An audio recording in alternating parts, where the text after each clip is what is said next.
नमस्कार विद्यार्थ्यांनो, मी डॉक्टर हर्षना सोनकुसरे, अर्थशास्त्र विभाग, रेणुका कॉलेज, नागपूर। आज मी तुमच्या समोर घटते सीमांत उपयोगिता नियम या विषयावर बोलणार आहे। हा नियम डॉक्टर मार्शल द्वारा प्रतिपादित आहे। त्यांचे म्हणणं आहे की मनुष्याची गरज जे असते ते तृप्तिक्षम असते, म्हणून मनुष्य ते गरजा पूर्ण करण्यासाठी त्याचा उपभोग घेत असतो। सुरुवातीला गरजेची तीव्रता जास्त असते, त्यामुळे त्याला उपभोगापासून मिळणारे जे समाधान आहे ते पण अति जास्त असते। हळूहळू गरजेची तीव्रता कमी झाल्यामुळे उपयोगिता पण त्याची पण कमी होत जाते। त्यांची या व्याख्यावरून पाहूया। इतर परिस्थिती कायम असताना व्यक्तींजवळ असलेल्या वस्तूंच्या साठ्यात वाढ झाली असता त्या वाढीपासून जे जास्तीचे समाधान मिळते ते त्या साठ्यातील होणारी वाढी बरोबर क्रमाक्रमाने घटत असते। या व्याख्यावरून डॉक्टर मार्शल हे सांगण्याचे इच्छुक आहे की इतर परिस्थिती समान असताना, म्हणजे आपण जसं मागणीच्या नियममध्ये पण आधी पाहिलेलं आहोत की इतर परिस्थिती म्हणजे लोकसंख्या नाही वाढली पाहिजे, वातावरण जसं तसं राहिलं पाहिजे, किमतीमध्ये जास्त चढउतार नाही झाला पाहिजे, इतर अनेक गोष्टींचा बदलाव नसताना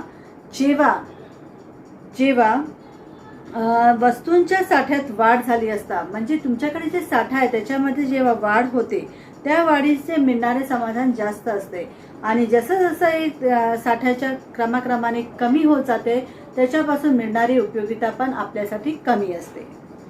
समजा एक उदाहरणाद्वारे मी तुम्हाला हे सांगणे इच्छितो। समजा एक भिकारी असेल, त्या भिकारीला खूप जास्त भूक लागलेली आहे आणि त्या भूकमध्ये त्याला जे काही पहिली पोळी भेटते त्या पहिली पोळीपासून त्याला मिळणारा समाधान जास्त असतो, परंतु त्याची भूक भागलेली नसतात। त्या भूक पूर्ण करण्यासाठी जेव्हा ते दुसरी पोळीची उपभोग घेतो तर दुसरी पोळीमधून मिळणारी जी उपयोगिता ते पहिली पोळीपेक्षा थोडीशी कमी असते। या रीतीने एक भिकारी समजा 5 पोळी खात असेल तर 5वी पोळीपर्यंत त्याची उपयोगिता 0 होऊन जाते। पण समजा त्या भिकारीने त्या लालच्यामुळे 5वीच्या जागेवर 6वी पोळी खाली तर त्याला मिळणारी जी उपयोगिता ते ऋणात्मक असणार, कारण अति कोणती गोष्टीच्या केला तर त्याचा परिणाम ऋणात्मक होतात। या रीतीने आपण या घट्ट सीमांत उपयोगिता नियम एक तालिकाद्वारे स्पष्ट करूया। सगळ्यात आधी आपण इकडे पोळ्यांचे नग घेऊ। समजा पोळ्यांचे नग, जसं की मी एक भिकारीचे उदाहरण दिलंय, त्यामध्ये पोळ्यांचे नग आपण किती घेतलेला आहे? 5। म्हणजे एक भिकारी 5 पोळी खातात, 3, 4, 5। पण आपण म्हटलेलं आहे की 6वी पोळीचा पण त्यांनी उपभोग घेतला तर त्याच्यावरून मिळणारी उपयोगिता कशी असणार आहे, त्या उपयोगिता आपल्याला पाहण्यासाठी आपण सीमांत उपयोगिता नियमच्या अनुषंगाने घेत आहे की सीमांत उपयोगिता नियम हे सांगत आहे की जसं जसं कोणत्या वस्तूचा आपण उपभोग घ्यायचा तर ते हळूहळू कमी होते। समजा की या भिकारीने पहिली पोळी नगाचा उपभोग घेतला, त्या नगापासून त्याला सीमांत उपयोगिता 25 भेटत आहे। दुसरी पोळीचा उपभोग घेतल्यावर त्याची उपयोगिता कमी होऊन 15 होऊन जाते, म्हणजे पहिली पोळीमध्ये त्याची उपयोगिता जास्त मिळत आहे। जेव्हा ते दुसरी पोळीचा उपभोग घेत आहे त्याच्यापासून मिळणारी उपयोगिता पहिली पोळीपेक्षा कमी आहे। आता आपण तिसरी पोळीकडे पाहूया। तिसरी पोळीमध्ये त्याला उपयोगिता 10 आहे, म्हणजे आणखी 5% कमी झालेलं आहे। चौथी पोळीमध्ये 5 उपयोगिता भेटत आहे, सीमांत उपयोगिता। आता मी तुम्हाला आधी सांगितलेलं की 5वी पोळी खाल्ल्यावर ते तृप्तिक्षम होऊन जाते, म्हणजे त्याची उपयोगिता जी असते ते 0 होऊन जाते, त्याला त्याच्या पुढे काही गरज नाहीये। पण समजा त्यांनी लालच्यामध्ये येऊन किंवा दुसऱ्या दिवशी भेटणार नाही या लालचानी त्यांनी 6वी पोळी खाल्ली, त्याला उपयोगिता काय भेटत आहे? ऋणात्मक भेटत आहे। या तालिकावरून आपण हे स्पष्ट होत आहे। आता या तालिकाच्या आधारावर आपण हे बनवूया, आकृती बनवूया। या आकृतीमध्ये स्पष्ट होत आहे की OY आणि OX दोन अक्ष राहते। OX अक्ष खाली आणि OY अक्ष वर राहतो, ठीक आहे। आपण OX अक्षावर पोळ्यांचे नग दाखवूया। हे आपण जे घेतलेले आहे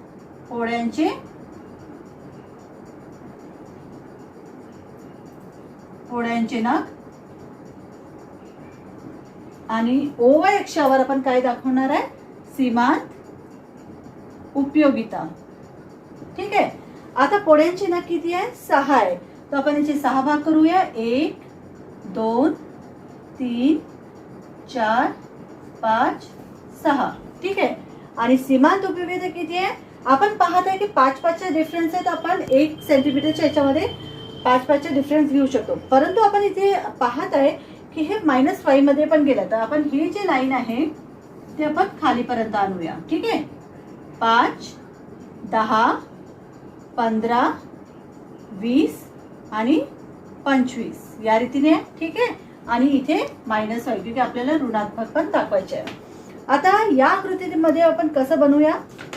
सगळ्यात आधी आपण पोळ्यांच्या पहिला नग घेऊ. पहिल्या नगामध्ये सीमांत उपयोगिता किती आहे? 25 आहे. ठीक आहे.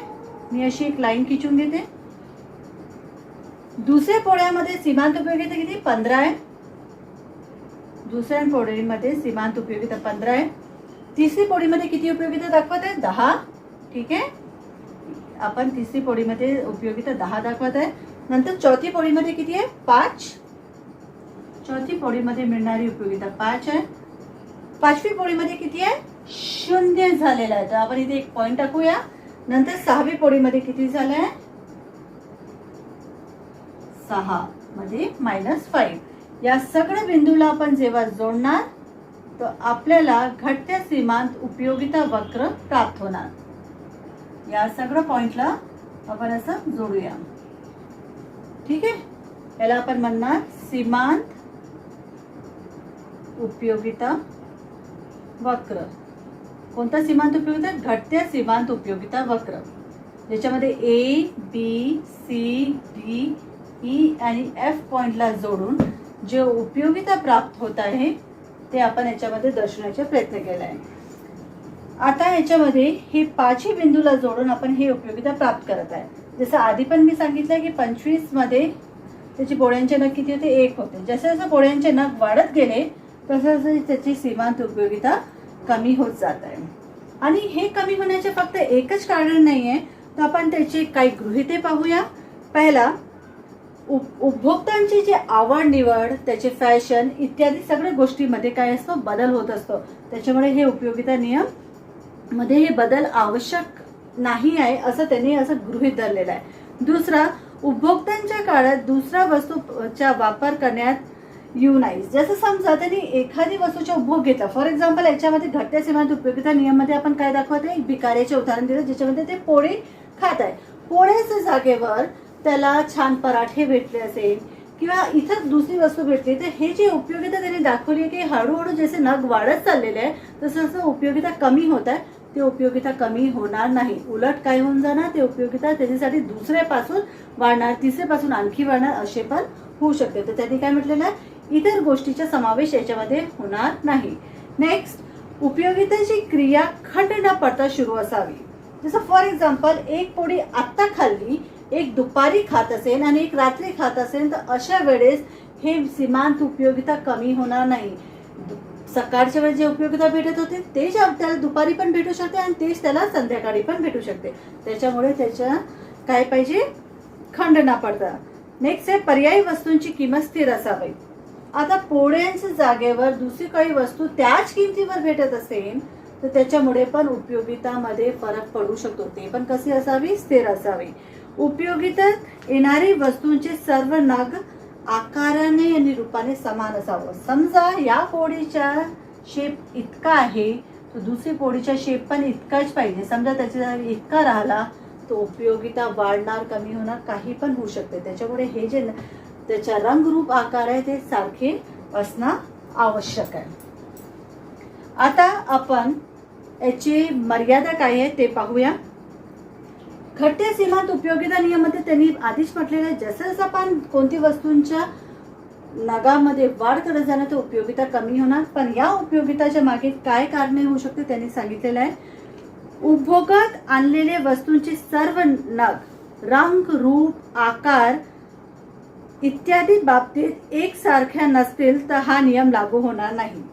नियमामध्ये त्यांनी सांगितलेलं आहे की आपण जसं जसं नगाच्या वाढ करत गेले सीमांत उपयोगितामध्ये हळूहळू कमी होणार.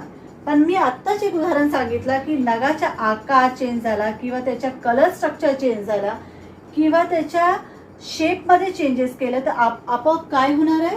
ते प्रोडक्टची उपयोगिता दुसऱ्यामध्ये वाढणार, तिसऱ्यामध्ये वाढणार, हे होऊ शकतो. दुसरा, उपयोगितातील प्रत्येक नगाचा आकार वास्तविकपेक्षा अत्यंत लहान असले तर हा नियम खरा ठरणार नाही. आता त्याच्या वास्तविक रूप, समजा या पोळ्यांच्या वास्तविक रूप आपण एक उदाहरण पाहूया. पोळ्यांचे जे वास्तविक रूप आहे असं आहे, त्याच्यापेक्षा कमी केला किंवा वाढवला तर उपयोगितामध्ये हे नियम मध्ये लागू पडणार नाही. नेक्स्ट, 2 नगाच्या उपभोगात फारसा कालावधी असू नये. आपण जसं समजा आपण एक भिकारीचे उदाहरण दिला, त्याचप्रमाणे आपण जसं एक कुत्र्यांचे उदाहरण घेऊया. कुत्र्याला आपण पोळीचे तुकडे करून टाकलं तर ते काय करतात, कोणती गोष्टीच्या रिॲक्ट करतो, भोगतो की नाही मला पटपट द्या, मला भूक लागलेली आहे. तसंच त्या भिकाऱ्यांना आपण पहिली पोळी देत आहे, दुसरी देत आहे, आता देत नाहीये, त्याला खूप भूक लागली, 5 पोळी खाऊ शकतो पण आपण देत नाहीये, त्याला दुपारी आपण 4 आणि 5 असं देत आहे आणि रात्री एक आणखी देत आहे. या रीतीने केला तेव्हा पण हा नियम लागू पडणार नाही. पर्यायी वस्तूंची किमतीत वाढ झाली तर हा नियम लागू होणार नाही. आता पर्यायी वस्तू म्हणजे नेमका काय? पर्यायी वस्तू म्हणजे एका वस्तूच्या जागेवर दुसरी वस्तूंचा वापर करणे.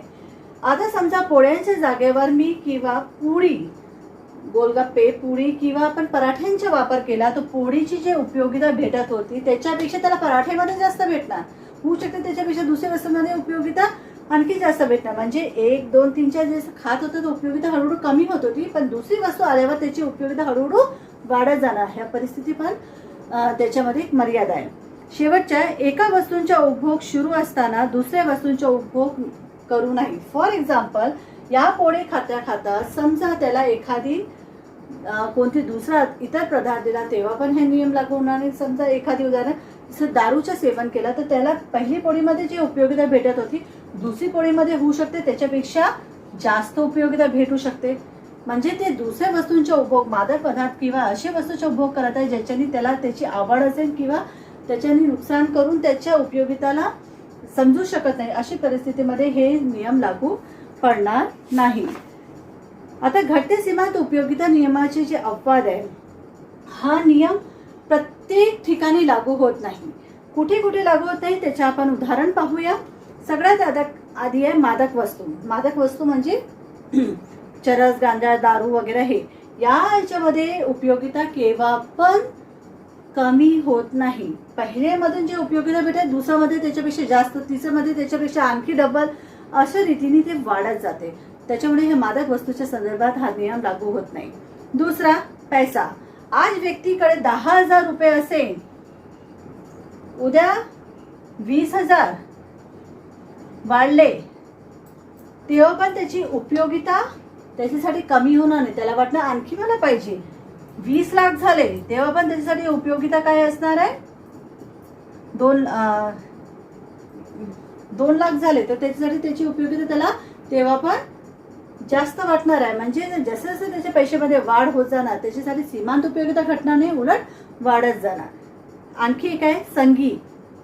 आता मला कोणतीही गाण्याची आवड असेल किंवा कोणते इन्स्ट्रुमेंट वाजवायची आवड असेल त्यावेळेवर माझ्यासाठी ते उपयोगिता वाढणार. जसं आपण कोणती गोष्टी ऐकत असतो, गाण्याच्या रूपामध्ये सांगत आहे की कोणती गाण्याचे धून आपण ऐकतो ते आपण रोज 10 वेळा पण ऐकला तर आपल्याला ते बोर वाटत नाही, त्याची उपयोगिता आपल्यासाठी कमी होत नाही, उलट वाढत जाते. तसंच हा संगीतामध्ये पण हा नियम लागू पडत नाही. नेक्स्ट आहे दुर्मिळ वस्तूंचा संग्रह. कोणाकोणाला कोणती वस्तूचा जमा करण्याचा छंद असतो. फॉर एक्झाम्पल, मला जसं लहानपणी तिकीट गोळा करणे, वेगवेगळे कार्टूनचे रॅपर जमा करणे किंवा माचीचे डब्याचे काळे वेगवेगळे जे रॅपर राहते ते जमा करणे, हे सगळ्यांचे छंद होता. हे छंद केव्हा पण आपली उपयोगिताला कमी करत नाही, क्योंकि हे छंदामुळे आपली उपयोगिता वाढत जातो. क्योंकि हे आपली आवड आहे, त्या आवडला पूर्ण करण्यासाठी आपल्यासाठी ते उपयोगिता वाढत जाते. या रीतीने घटत्या सीमांत उपयोगिता नियम जे डॉक्टर मार्शलद्वारे प्रतिपादित केलेले आहे, या नियमामध्ये त्यांनी सांगितले आहे की जसे जसे आपण कोणते पण वस्तूंच्या नगामध्ये वाढ करत असतो तर आपल्यासाठी ते उपयोगिता हळूहळू कमी होते. परंतु काही गोष्टी जसं मी सांगितलेलं आहे तुम्हाला, जसे संगीत, पैसा, मादक वस्तू किंवा आपली जी आवड आहे, दुर्मिळ वस्तू जे जमा करण्याच्या, त्याच्यामध्ये उपयोगिता काय वाढत जाते. त्यामुळे प्रत्येक ठिकाणी हा नियम लागू पडणार असं आवश्यक नाही. धन्यवाद.